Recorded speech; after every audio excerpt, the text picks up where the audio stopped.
Hello everyone, welcome back to our channel. నేను మీ చందన. Today recipe వచ్చేసి rajma curry. So దానికోసం నేను రాజ్మాని నైట్ నానబెట్టి పెట్టుకున్నాను. ఇప్పుడు కుక్కర్లోకి రాజ్మాని తీసేసుకొని ఒక దాల్చిన చెక్క, ఇంచు దాల్చిన చెక్క, ఒక బిర్యానీ ఆకు, ఒక 2 లవంగాలు, ఒక యాలకులు, ఒకటి ఇవన్నీ కూడా తక్కువ స్పైసెస్ వేసుకుంటే సరిపోద్ది. అంటే కిడ్స్ ఉన్నారు కాబట్టి, లేదు అని అంటే మీరు డబుల్ క్వాంటిటీ అని వేసుకోవచ్చు.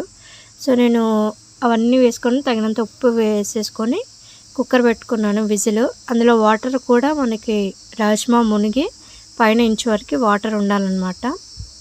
సో అట్లా అది పెట్టేసుకొని ఒక 10 విజిల్స్ దాకా పెట్టేసుకున్నాను. తర్వాత ఇప్పుడు ఇంకో గిన్నె పెట్టేసుకొని అందులో ఆయిల్ వేసుకొని కొంచెం జీలకర్ర, అల్లం వెల్లుల్లి పేస్ట్, ఆనియన్, పచ్చిమిర్చి అండ్ ఒక్క బిర్యానీ ఆకు ఇవన్నీ వేసేసుకొని మంచిగా మగ్గాలి. తర్వాత ఒక 3 టమాటాలని అలా ప్యూరీ చేసుకొని వేసుకున్నాను.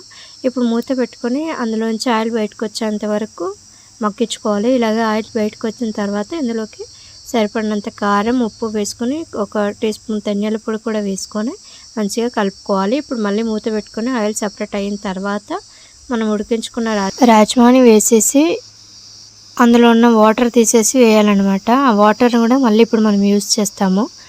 సో రాజ్మా వేసేసి మంచిగా ఒకసారి కలుపుకొని మనం ఇందాక ఉడికించుకున్న వాటర్ ఉన్నాయి కదా, అవి కూడా వేసేసుకోవాలి. ఇంకా మీకు కావాలి అంటే ఇంకా కొంచెం వాటర్ వేసేసుకొని మంచిగా గ్రేవీ అంతా దగ్గరకు వచ్చేంత వరకు ఉడికించుకుంటే మన rajma curry ready.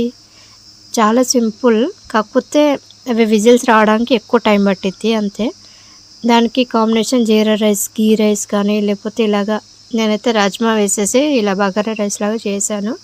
So deadly combination, నాకు చాలా బాగా నచ్చింది.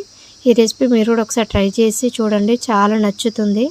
లెస్ స్పైసెస్ వేసాను కాబట్టి కిడ్స్ కూడా హ్యాపీగా తినేయచ్చు. థ్యాంక్